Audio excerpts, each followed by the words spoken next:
everybody, welcome to the first episode of Mess with the Millers. It's New Year's Day. Yesterday was the kind of introduction, right? Today's the first official episode of Mess with the Millers. It's New Year's Day, January 1st, 2020. My name is Scott Miller. I'm joined by my wife, Stephanie. Hello. Say hi. What's your name? My name is Smith. My name's Thatcher. My name's Wentworth. So we've got Thatcher, who's our oldest. He's 9. Smith, who's second. He's 8. And Wentworth rounds out the batch with 5 years old, right? We also have 2 new guests tonight, Wilbur and Oliver, joining us. So each night we're going to come to you, usually on weekdays only. Might miss a night here or there. I travel and speak a lot. Occasionally you've got cotillion, right? Learning how to dance, shake hands, right? Treat ladies nice at school, things like that. But our plan is to talk about the messes in our life. Those of you who are friends of mine on Facebook or Instagram or LinkedIn or Twitter, you know I recently wrote a book called Management Mess to Leadership Success. And next is the Marketing Mess book. That's right. I've been writing that book to come out this summer, Marketing Mess to Brand Success. But I'm very excited to kind of launch today our first episode of this conversation of Mess with the Millers, where we're going to talk about some of the messes in our life. We're going to have you post on our social. What messes are you going through? We talk about those. We are licensed marriage therapists. I'm kidding. We're not licensed in anything other than messes. We have a PhD in messes. Is that right? We have a lot of messes going on? Yeah. We totally do. But each night we might actually talk about a book that I've read or a book that Stephanie's read or one that you've read, right? You're a big book reader. Mm-hmm. Last night we shared a book that I love called Finish by Jon Acuff. And the whole concept of the book Finish was around we spend too much time starting resolutions, starting projects, starting goals, when in fact only about maybe 8% of us ever finish them. The research shows that only 92% of all New Year's resolutions ever actually come to fruition. So we talked last night around how many things we have in the family that we haven't finished. And Thatcher, you went around and found about 20 tubes of chapstick, right? I found 3 more. We've got like 23 tubes of chapstick that Wentworth is now using because we don't finish much in our house either. So it's a great metaphor. Now we have chapstick for life, don't we? Right here. Another book that I found to be super helpful in our own lives is this book called The One Thing. You may have read it. It's a #1 Wall Street Journal bestseller, written by Gary Keller and Jay Papasan. Gary Keller, one of the co-founders of the famous real estate firm Keller Williams. I was honored to actually be on Jay Papasan's podcast with his colleague Jeff, and he was on mine as well. And one of the concepts in this book that I love is called goal setting to the now. Goal setting to the now. But I love it so much, I actually ripped the page out, Stephanie, that I keep by my nightstand every night for like the last year, because I thought this concept is so powerful. What I'm going to have in a moment is Stephanie kind of extemporaneously pitch these 7. Yes, son? You have 21 chapsticks. 21. Which one is your favorite? I like the one that has like a Hawaiian flavor to it. And this eyeball one. Is that your favorite?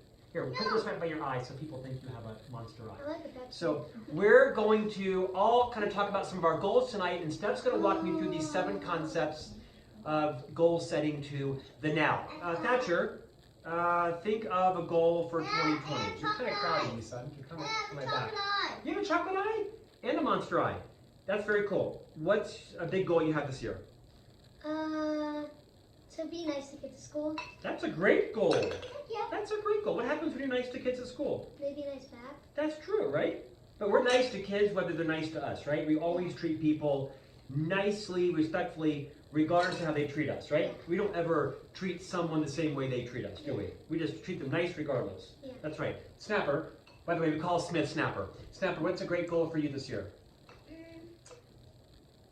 Stop fighting with my brothers, but apparently it has never happened. But We'll take that one. Stop fighting with your brothers. This is the bane of our existence. My 3 most frequent words in the house are, stop the fighting. Stop the fighting. Why are you fighting with your brothers all the time? Because you like it. Because you like it. Well, how about you wrestle more and fight less? Okay. Okay. Whitworth, you have a lot of chapsticks here. What's a great goal for you this year? Do you have a goal? Is your goal to use all these chapsticks? Is that one of your goals? We'll let you think of one, okay? Steph, what's a goal for you? Finish. You're actually great at that. You have a lot of cookbooks. Vary our dinner routine. Yeah, you have 100 recipe books, so that should be no problem. Yeah, exactly. I'll start using them. That's great. That's great. Okay, let's talk about this concept in the one thing called goal setting to the now. Stephanie's going to pitch me these 7 things, and I'm going to, without practice, just kind of extemporaneously illustrate how we, and perhaps you, can realize the power of this concept called goal setting to the now. 7 concepts. Rock and roll. Let's let Mommy talk for a moment. Okay. Your someday goal. What is the one thing you want to do someday? Someday, we've talked about having a vacation home or like a vacation cabin up in the woods. We live in Salt Lake City, Utah, and so the woods, the mountains are only about 30 minutes from here, so I think it'd be fun to have like a weekend vacation home for our family. That's great. Small. I Thank like you, that. son. Your 5-year goal. Oh, Based okay. on your someday goal, what's the one thing you can do in the next 5 years? My 5-year goal, based on my someday goal. My someday goal is to buy a vacation home. My 5-year goal would be to pay off the mortgage of this home. I'm 51, and I'd love to have this home paid off by the time I'm 55, which is 4 years. So I'll take the 5-year goal down to 4 years and pay off this mortgage in 5 years. Okay. 1-year goal. Based on your 5-year goal, what is the one thing you can do this year? Okay, based on my 5-year goal of paying off this mortgage, my 1-year goal would definitely be to refinance. I want to refinance this home successfully in 2020 to maximize the best possible interest rate. Refinance. Okay. Your monthly goal. Based on your 1-year goal, what is the one thing you can do this month? Okay, so if I want to refinance in 2020, this month I could check my credit score, maximize my credit score. We got to get as close to 800 as possible. Good luck with that, right? Are you at 800? We're not. Are we at 700? Sometimes we are. Yeah. Rarely north of that, but we're trying. So my goal would be to try to get the credit score, or at least know what it is, right, this month. 5-year chapsticks. Yeah. Sell some chapsticks. Chapsticks for sale. Your weekly goal. Based on your monthly goal, what is the one thing you can do this week? This week I can log into Experian. We do that credit monitoring process to Experian for fraud and all that, and make sure I know what the credit score is. I don't know what it is. I know it to the nearest, 50, right? 250 or 350. I'm kidding. It's north of that. Not much, but some. You can relate. Don't shame me. I think I can log into Experian and get a good sense for all the balances that we have on our cars, a couple of credit cards, things like that. Our debt to income ratio. I need to know what that is. Okay. Your daily goal. Based on your weekly goal, what is the one thing you can do today? Today, we could sit down while the kids are not fighting and being nice to their friends at school. We could sit down and review all of our balances, our budget, figure out some things we could cut out. We talk about it a lot, right? We make a lot of promises to each other, and we're going to cut out things. What should we cut out from the budget? Smith, we should cut Whitworth out of the budget? Did you hear that, Whitworth? Whitworth, you're cut out, bro. We love you. I'm But you're sorry, cut out of the but budget. let's go sell you. Here, he's got chapsticks to sell. You want us to cut you out of the budget? Never, right? Come over here. We're not cutting you out of the budget. Poor little guy. Come over here. So that was mean. Funny, I said funny, I'm not mean. coming over here. You're not? Okay. Want to sit with Mommy? No. We're not cutting you out. You're here forever. You believe that? Darn it, You're I'm here sitting forever. with me and That's Mommy. deep damage psychologically long term. So the one thing we can do today is sit down and figure out what are some things that can cut out of the budget to put more money towards debt we have. Okay, and the last one, right now, based on your daily goal, what is the one thing you can do right now?